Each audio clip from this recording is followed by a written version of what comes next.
Welcome back to the NextJS coding blog. In this video, we'll implement the table of contents feature. So just to demonstrate what we'll achieve today, we can see that we're on a particular blog post, and in the top right corner, we have the table of contents. And if we scroll down to the next section, we can see that it shows the active state. And we can also scroll down to the next area, and then that will be highlighted. And of course we can go back and we can also click on each individual area, and then that will be highlighted for us.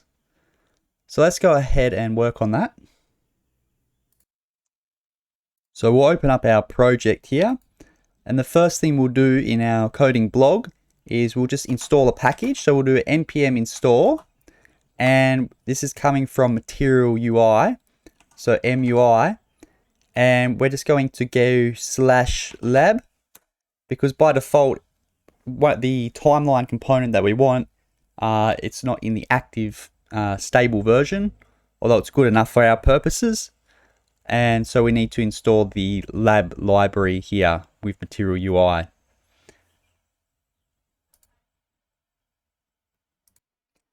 Then we're going to work on two different components. One is the table of contents component itself, and then the second is each of these table of contents items.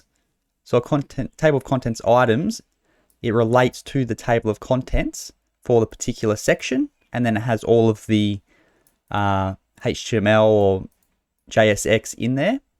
So we're using MDX, so we're going to need to use those two components when we write our markdown file. So let's go ahead and we'll start off by building one of these items out. So that's just this here. Now right now it's only got the heading and the paragraph here, but you can easily type in HTML as a child. So let's go ahead and create that. So let's go to our components, and we'll just create a new file here. And I'm just going to start off with the table of contents item.component.tsx. And I'm just going to do the underscore RAFCE to get the snippet there. And then I'm just going to get rid of that dot there and make it a component that we're exporting. So the next thing that I want to do is I just want to have an interface with some props, and then declare the type, which will be a React functional component.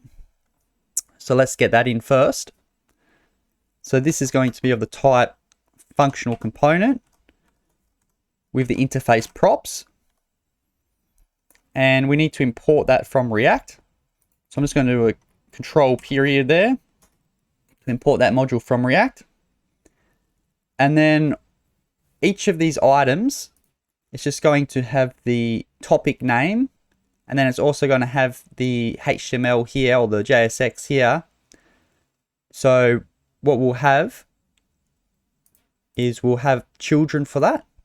So we'll have topic, which will denote the title of the section, and then we'll have children, which is just all of the JSX.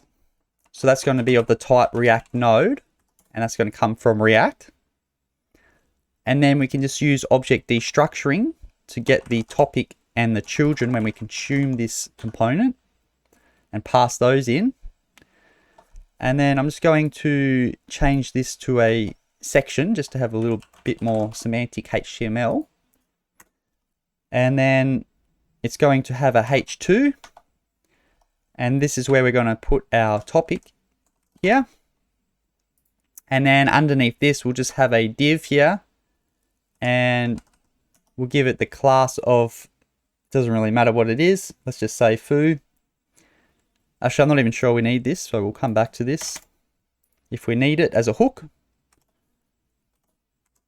And then we can just go ahead and we can put our children in there. So that's just a basic table of contents item component. Quite simple. So what we'll work on next is the actual table of contents itself. And actually one more thing, rather than using the div as a hook, I'm going to use this whole section as the hook. So I'm just going to put in the ID here, and the unique identifier will just be the topic, because I'm going to make it so that the same topic doesn't repeat itself in the same article. And then I'll just do 2 lowercase.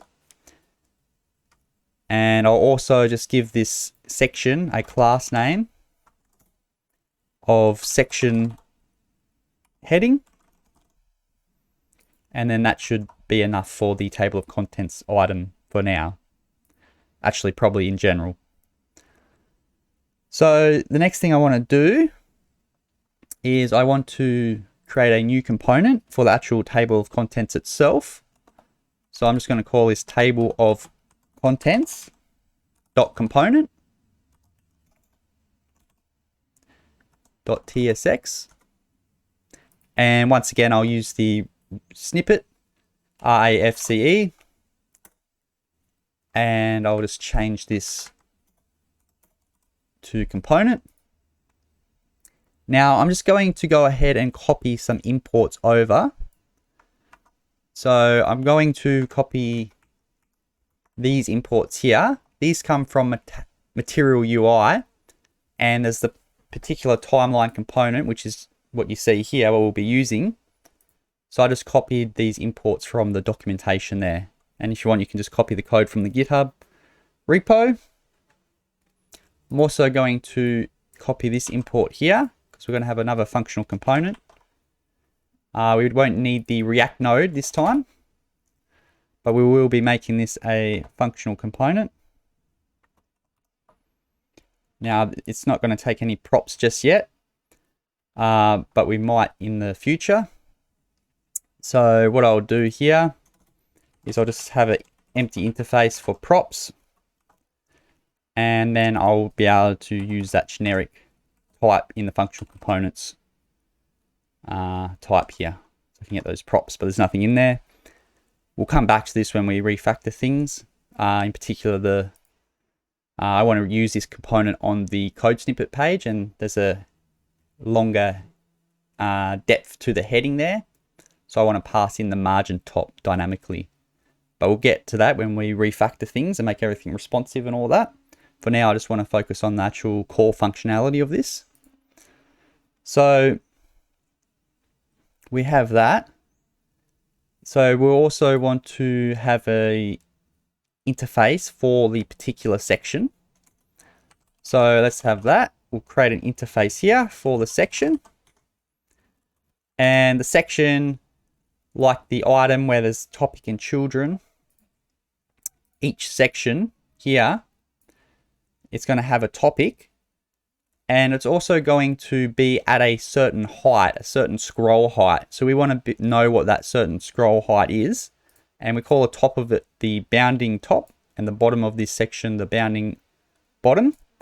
So we'll just be interested in whether or not the bounding top, what the scroll height of that is, and also whether or not we've passed that or we're intersecting with a particular height, and that will denote whether or not the particular section is active or not. So we can just say, we can have the topic, which is a string, bounding top, which is a number, and also the is active, which is a Boolean. So like I said, I want to add a margin top to this, because right now we're on the Angular component here, even though there's this heading above it. Sorry, I meant to say the Angular section. So if you don't have the margin top there, even though it's not on the page, it'll still be highlighted because it is on the page, but just behind this heading. So I wanted to allow some space for that there. So preemptively, I'm just going to have this margin top here, and this is probably what we'll end up refactoring and putting in as a prop later on, because on the other page will be different. So we'll just have it as a variable here for now, and then we'll have the margin top there. So the next thing I want to do is I want to determine what the height is. So let's just set a little bit of state there. So we can just use the use state snippet here. And we'll just call this offset y. And we'll just change this to an uppercase O. It's for the offset y and setting the offset y. Now initially, when we come to the page, we're going to have an offset of y.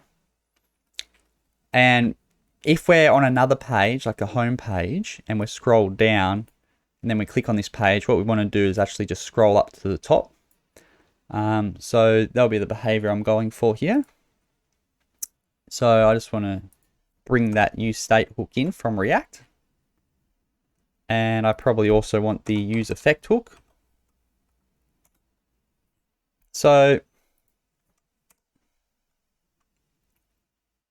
another use state hook that I want to have here is all the sections. So each page, I want to get all of the sections. So let's have a variable for that. And since we've got this section type here, we know that it's just going to be an array of those. So let's do that. And right at the beginning will be an empty array because those those contents items won't be detected just yet, but we will hook into those. Another thing we'll just add while we're here at the top is we'll get the custom theme by using the use theme variable that was set up in the first video. So let's just go ahead and import that from material. So I might put that above the other imports just so it's not laid out nicely. And then what we want to do when we first load the page is, as we said, we want to take the window, the scroll height all the way up to the top. So, and the reason we're doing it this way is rather than passing fragments in and then clicking on them, if you click on here or click on here, is when you go to the page, since we have this table of contents, you can just easily click to where you want to go, and then it makes it so that the scroll behavior from other pages to this page behaves nicely.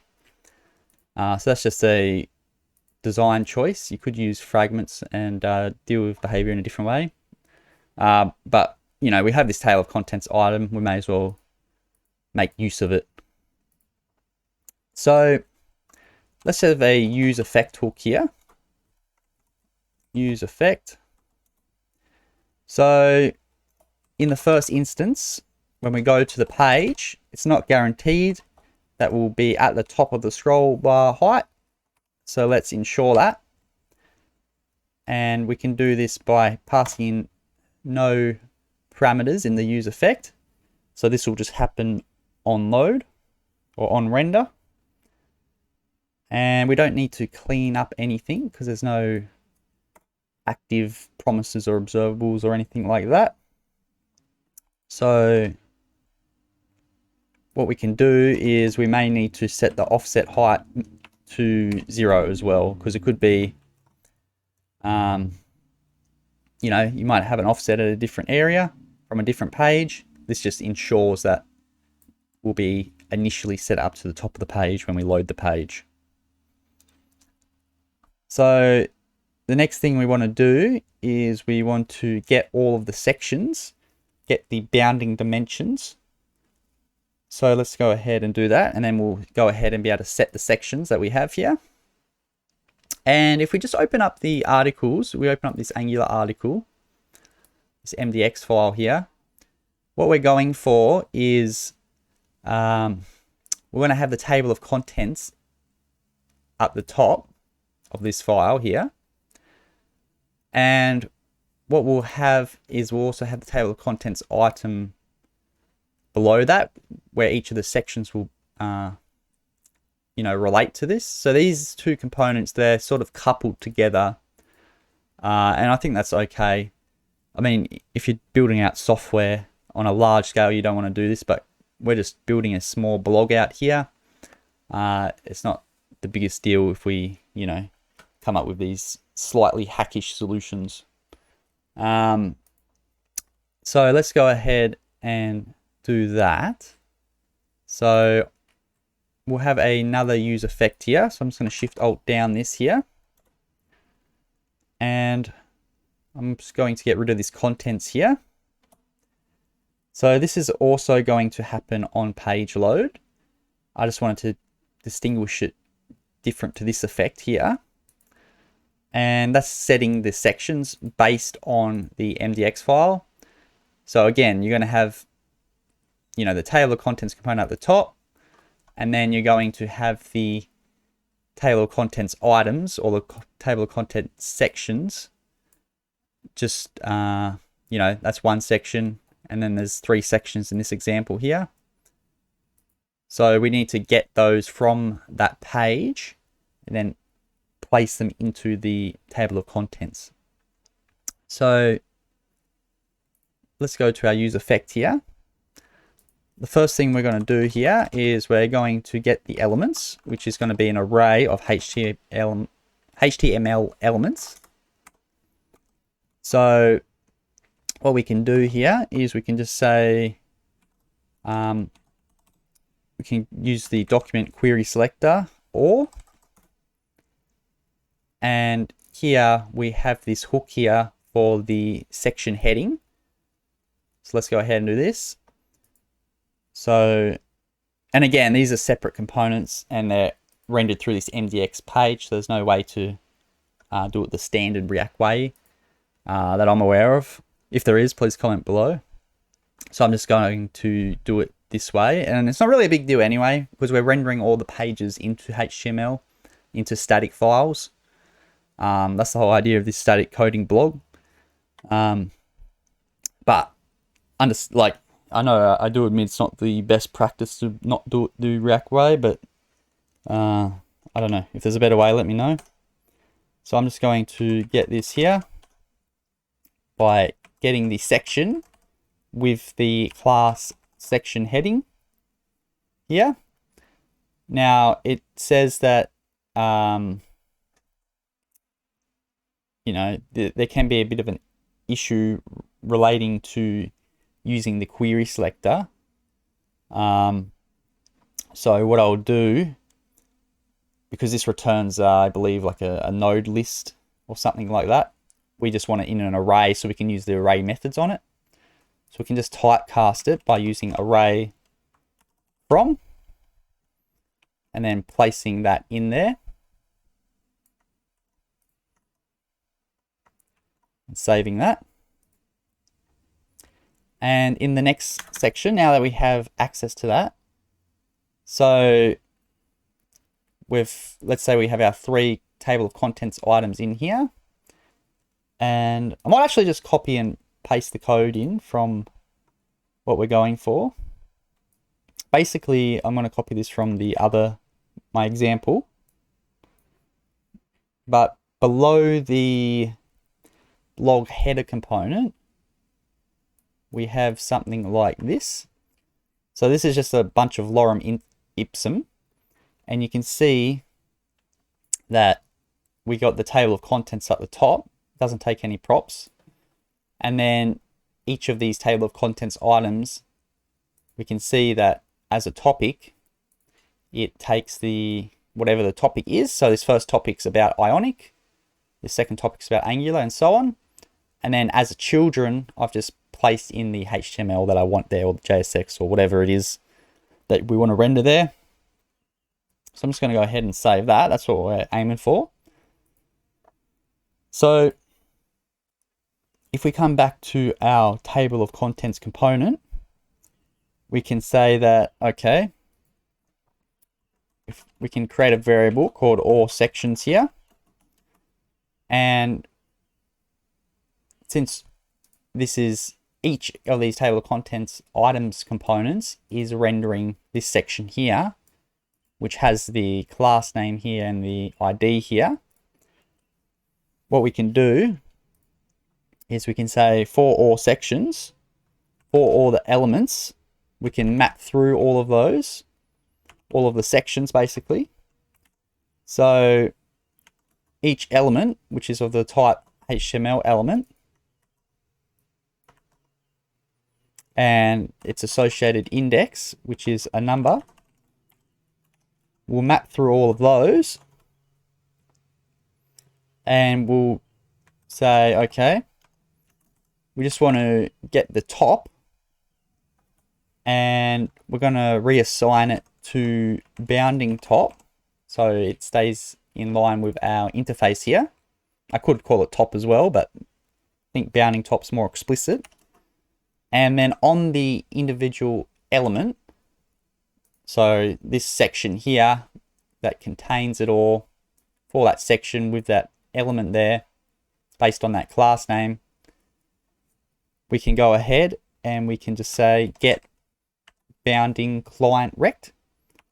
So that gets all of the dimensions. That's an object. I'll return an object with the top and the bottom and all of that sort of stuff. We're only interested in the top, because when we scroll to the top, well, the first case is an exception, but when we get to the first, to the second topic, we can see that when we scroll to it, it highlights that for us, and the third, it highlights it for us. So that's just based on the top of the section. So with that, in each iteration, we can just go ahead and we can just return the topic, which is just going to be the element, and then getting the attribute, get attribute ID. So we're getting this unique ID, which relates to the name of the topic. And this is definitely going to be there because we've made sure it is. And then we get the bounding top, and I've renamed it to bounding top, so I can just use this new ES6 syntax. And then is active. This can be, well, initially, if the index is equal to 0, and remember we're going to the top of the page by default, so the first element is going to be active and all the rest won't be active. So I can just have this expression here. And then after we go through this mapping here, we can just go ahead and use our set sections hook, and we can just go ahead and pass in all of the sections here. So initially, we're at the top of the page. We need to set the sections based on the MDX file. Then we loop through all of the sections that we have using this component here as a hook, and then we set the state for all of those sections. So the next thing we want to do is we also want to detect the scroll height and determine whether or not we should be making another section active, because right now the first section is going to be active but the rest won't be when you change the scroll height. But we want to change the scroll height, and depending on the height of the bounding top of each of the sections, we want to display the different sections being active or not. So that's a candidate for the UseEffect hook.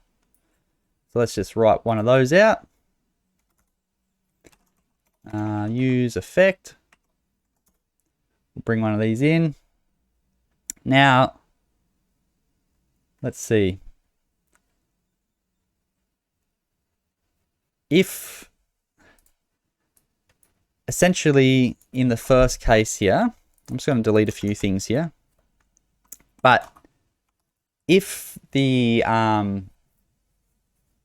it could be that we only have one section here. And if we only have one section, by default, it's already going to be active based on the previous hook that we just created. So if it's, you know, not more than one, or it's less than or equal to 1, there's no real need to, you know, spend the extra resources detecting the scroll height. So what we can say is if the sections.length is less than or equal to 1, we can just return out. And we'll also save it in the case that initially there's 0, even though it gets set on render, just to avoid any timing issues there. But then we want to have this event listener here. So we'll have a variable or a function, and I'm just going to call it onScroll. And essentially what it will do, it will set the offset Y value to the window.page Y offset. And this will be called by adding an event listener. And basically, we can just say window.add event listener for the scroll event. So we're only having one event listener here, so it's not a huge drain on resources.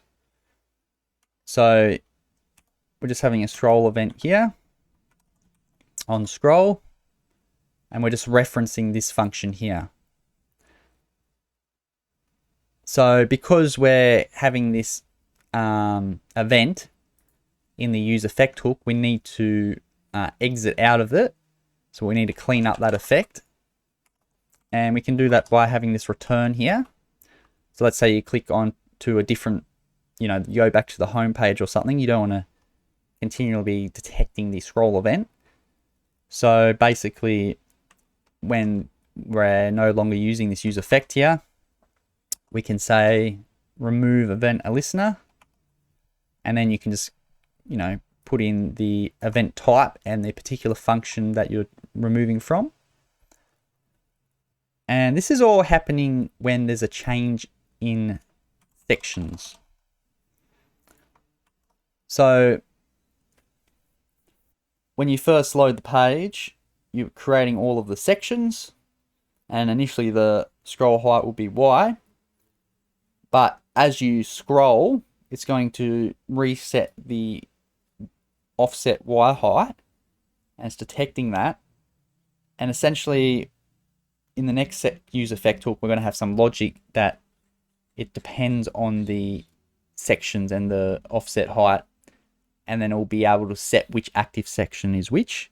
So essentially what happens is you come into this data here that's relating to a section, and since this is active properties changing, that section is changing.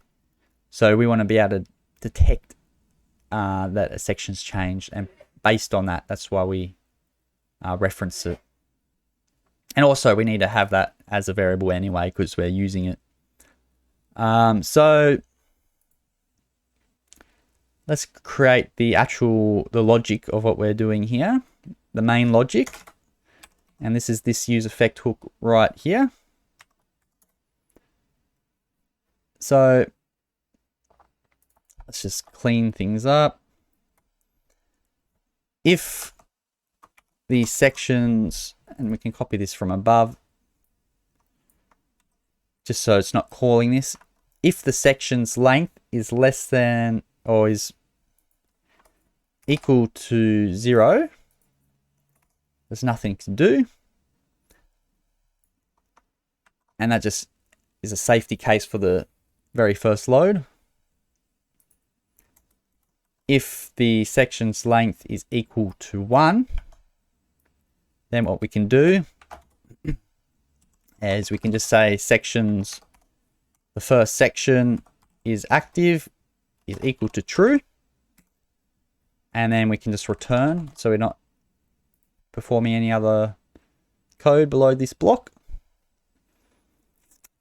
But if there's more than one section,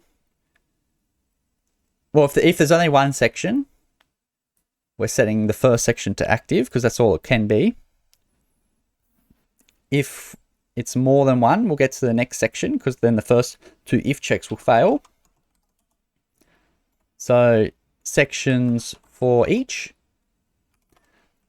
So each section is going to be a section, and it's also going to have an index associated with it. Now, we're going to have a couple of cases.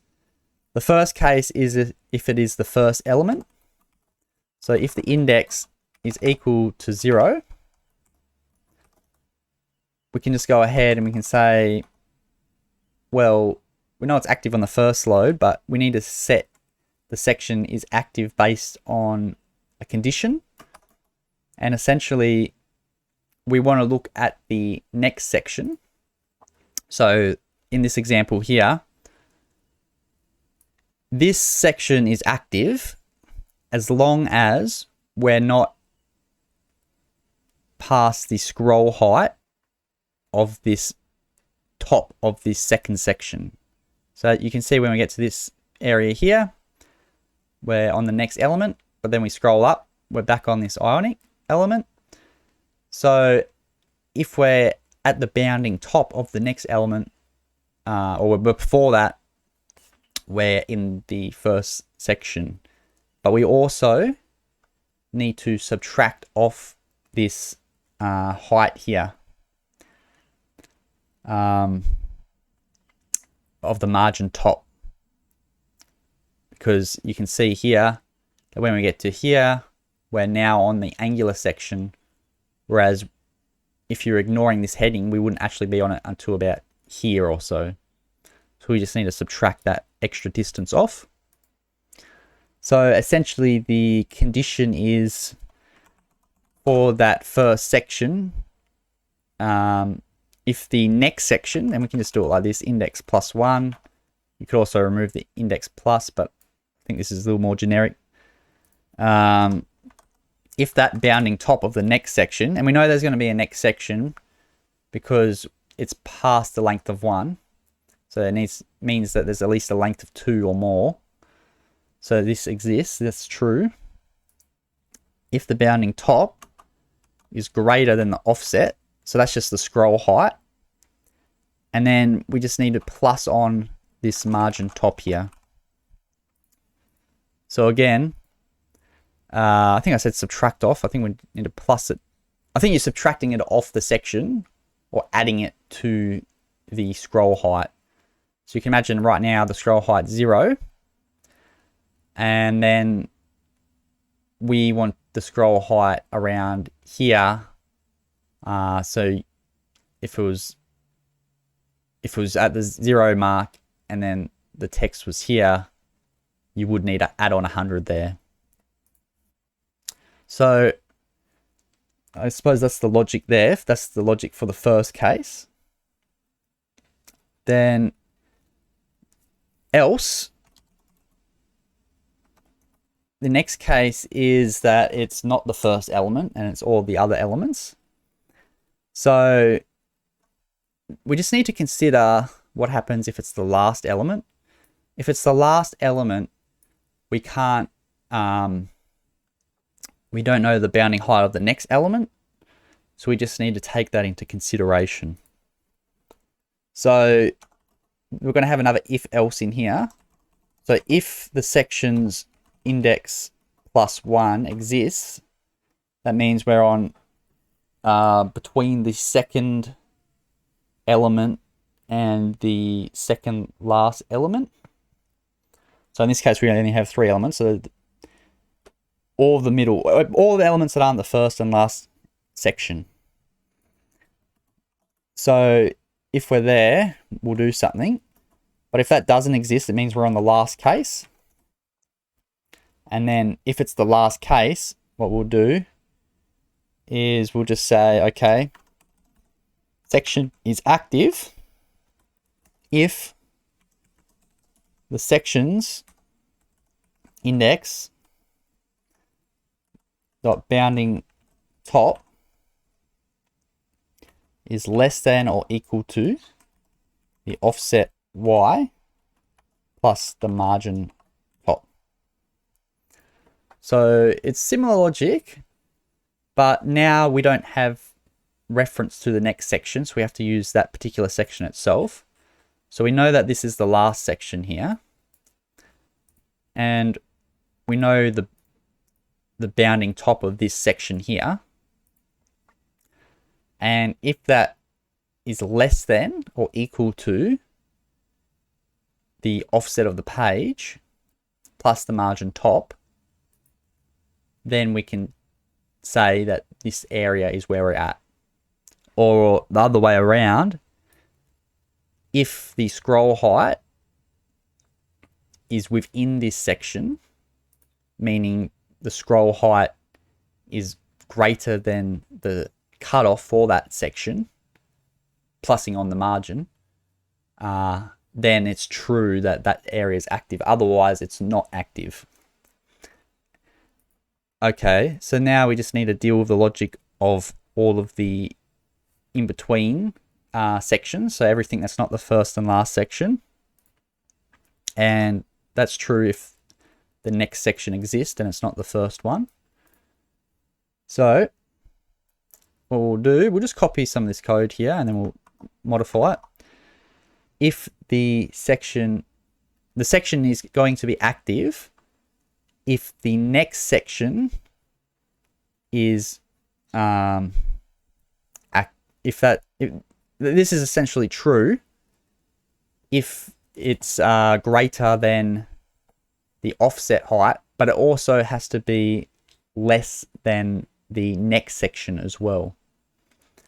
So we can actually go ahead and we can just say and sections index dot bounding top is less than or equal to the offset y plus margin top. I think I've got that logic all right. Or another way to look at it is, let's evaluate this one first. So if the section that we're on, so in this case, if we're on the second section here, if the bounding top or the top of this element, if that's less than or equal to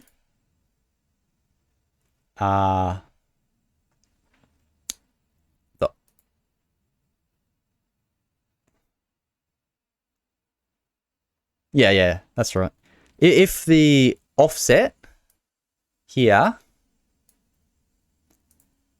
if that's less than or equal to the bounding top plus on the margin there. Actually, I think it makes a little more sense the other way around. All right, sorry, bear with me. If the offset height is greater, so you can just ignore the margin. If the scroll height or the height of this thing here, if this number here is greater than this height here, and tack on the margin there, then it will be in that section, or basically everything after this point. But we also need to cut it off from the next section's top there. So then it will just be this one section here. So to do that, we take the next section's bounding top, and then we just reverse it. If the offset is less than the next section height and it's greater than the current section, then it'll be in between. So that's that. And this just depends on the sections and the offset y value. So whenever we're changing the height, we want to, reevaluate whether or not the section's active or not based on the sections and the offset y value. Okay, so now we can just create the UI. So what I'm going to do is I'm just going to have a div. Now we're going to refactor this. We're going to have a mobile responsive video that's going to refactor things. But just for the purposes of the functionality of this video, I'm just going to position this and just fix it in a fixed position. And then we'll come back to doing the responsiveness in a separate video. So I'm just going to fix this up to the top, and I'm just going to choose 140 and have it at the right. So right 0, where the width of the thing is going to be inherit. So right now we've done all the logic, all the hard work. We just need the UI to reflect that. So this is where our imports are going to come in handy. We're going to use the timeline component from MUI Labs. And then we're going to loop through all of our sections. And we'll just map through those. And then for each section of the type section, with its corresponding index, which is just a number starting from 0, 1, 2, 3, we're going to go ahead and we're just going to return some JSX here. So we're going to return the actual timeline item, and we're mapping through this, so we can do a we can just tack on the key here, which is just going to pertain to the index. And then there's going to be two scenarios. Essentially, if the index is not equal to the section's length, -1, just need a -1 because the index started at 0, the length starts at 1. If this evaluates to true, what we can have is we can just say double ampersand, and then this is where we'll tack on our timeline separator, because basically what we're doing here is if it's not the last section, put one of these separator things in.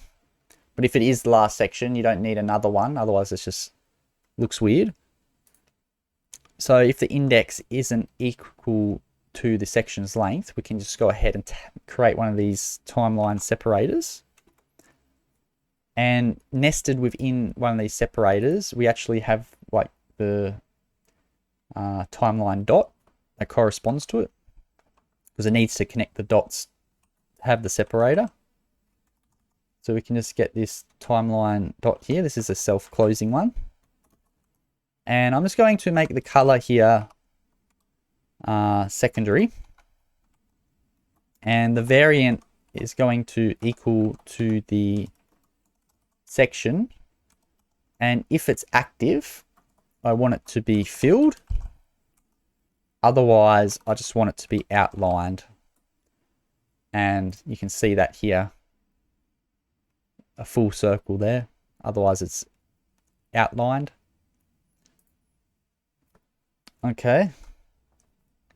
And then after the dot, you need the to close you have the timeline separator, and nested in there you have the timeline dot, and then you need the timeline connector. So, but you could have the case that, you know, basically the opposite of this. Might just copy the whole thing and then delete a few things. But if the index is equal to the section's length, -1, we know it's the last element, so we don't need the separator. And we also don't need the connector. We only need the timeline dot here. Again, you could probably refactor this to make it a little cleaner, but again, we're going to focus on another video on refactoring and another video on mobile responsiveness. And they could be together, or depending on how much work is in each. But let's just get this logic out of the way. So, timeline Now we're going to go into the timeline content itself. So below this tag here, we can have timeline content. And I'm just going to have a span here. And essentially in the span, I'm just going to have the name of the particular topic. So here we've got section topic. And then I can go ahead and I can just give this an on click, because you want to be able to click on each of these to be able to navigate there as well. So on click, we'll have that equal, or we'll call this sort of function here. Now we'll take the window and then we'll just scroll to the particular section that we're scrolling to. So the first argument's in the X direction, so that's just 0 as a placeholder. And then we can just take the section's bounding top, and then we can just go ahead and minus the margin top that we had from before. So we're just taking that off there. And then we want to set the offset for Y to this number here. So we'll scroll to the section. So we're actually clicking on it rather than scrolling to it. So we click on a button and then it's programmatically scrolling to it.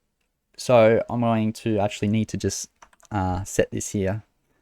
I don't know if this is actually needed or not, but just to ensure that you definitely updated the state in React there, just helps it out a little bit. So okay, so now that we got our on-click method there, we can just add a little bit of styling here. And let's add some text decoration. And since it's a span, we don't want it to have any underlines or anything like that. Set the text decoration to none. Set the color to a ternary based on the fact whether or not if it's active or not. If it is, use the custom theme, and we can just use the palette here. And then we can just get the secondary color. We can get the main, which is just that pink color. Otherwise, we can just take the custom theme, go to the palette, get the text, and if it's primary. And one more final thing that I'll add here is the text transform. Because when we're playing around with the capitalizing, with the topic, we're putting it to lowercase. So let's just go ahead and change that to capitalize. And finally, we'll just indicate that you can click on each of these spans by adding the cursor and setting that to pointer. So we did all of that and we haven't checked anything. So let's just go ahead and run a npm run dev.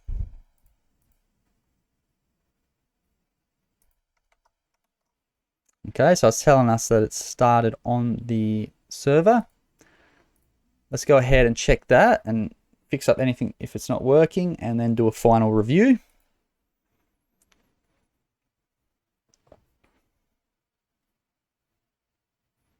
And we did update the MDX file to have all of these here. Oh, okay, yep, that's good. We can just go to the slug component that uses this. So that is in blog. We're in the blog section. We're going to need to do this in the learn section, but we'll come to that. Very minimal work. Basically, because we're using these components here within the MDX, we just need to pass them. So here we have the table of contents component. I'll just scroll up to get the name of it. And I can bring that in. And I can also bring in the table of contents item component. And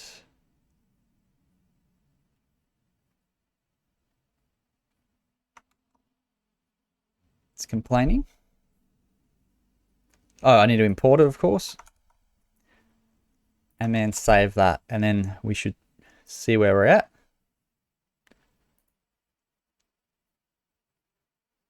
Okay. All right, cool. Oh, and I also need to get rid of some. Let's see here. I'm seeing some text up here. But we'll just ignore that. Yeah, so we scroll to Angular section, scroll back up to Ionic, went to this filler section. Okay, so all of that seems to be working. Let's see if we click on filler. Yep, puts us there. Ionic there, Angular there. We just sort of scroll around. Yeah, so that's the table of contents page. Again, we'll come to delete this. But essentially what we did is we created a table of contents and a table of contents item component, and we put those into the page that we're using them, so we can use them in the MDX file. The item itself pertains to the particular section that we're writing there, and it has a topic, so we need to define what the topic is, and then based on that topic, there'll be the name of the section, and then we'll just put in the JSX there as children or HTML or whatever you like to call it. And then on this section, we have this hook here. So we got the class name of section heading, so we can get all of the sections that we've created based on this page here. And then also the unique ID for that, which is based on the topic. So that needs to be unique. You couldn't have two things here called Ionic, for example. Or if you wanted to, you call it Ionic Part 2. It's just a design choice that I've made. So I will admit there is a slight coupling between the two, and we've used like the query selector instead of doing the strictly React way. But for these purposes, we're not, you know, designing super critical software or anything like that. It's just a blog. It's fine. It's going to be rendered into HTML. It's not really a big deal at all. And yeah, and then we have a few things that we're detecting here. We're initially going to the top of the page. That's another design choice I made, rather than using fragments, just because how easy it is to, this is going to be fixed at the top, so you can just click on it immediately. So that's really easy to navigate to where you want to go. You know, we select all of those sections and we set them. We have a event listener that we are listening for based on the scroll that gets removed, gets cleaned up when we are no longer on this page. We then, the main work is in this here, where we're looping through all of the sections. If it's the first case, you know, there's only one element, you know, that can only be true. So let's just verify that. So I'll just save this here. I'll just reload here. And now we can see this is just always going to be active. You know, if I change it back, we'll just get back the behavior we're expecting. But yeah, we just handled that edge case there. And we can see we're there nicely. So yeah. And then these are the three main cases. If it's not one, there's more than one section, which most likely will be. If it's the first element, if it's you know, if you're in the area below the next area's bounding top, you're in that first section here. If you're in between these, the top of the next section and this section, for any of the middle elements or middle sections, you're in that particular section. And the last one, if you're greater than that top of that, then you're in the top. So that's pretty much all there is to it. And then we just built the UI using Material Labs, using the timeline component, and just displaying the logic. And, if it's active, have it filled. If not, don't fill it. And then also the ability to click on things, which, we just manually set the offset height back to what it would be. And everything just works out nicely because you change the offset height, it detects the change in offset Y, and then it'll just rerun the conditions that evaluate whether or not it is active or not. So that's all I really wanted to cover in that video. In the next videos, we'll start to, I mentioned we need to refactor things, make the code base a little cleaner. We need to make this mobile responsive. But I also want to work on some interesting things like, building out some more pages, more functionality, homepage, footers, anything that I've missed, just fixing up any loose ends or anything like that. So if you're interested in continue on this coding blog, please subscribe to my YouTube channel. Thanks so much for watching. If you have any recommendations or tips or anything like that, feel free to let me know. And I'll see you in the next video. Cheers.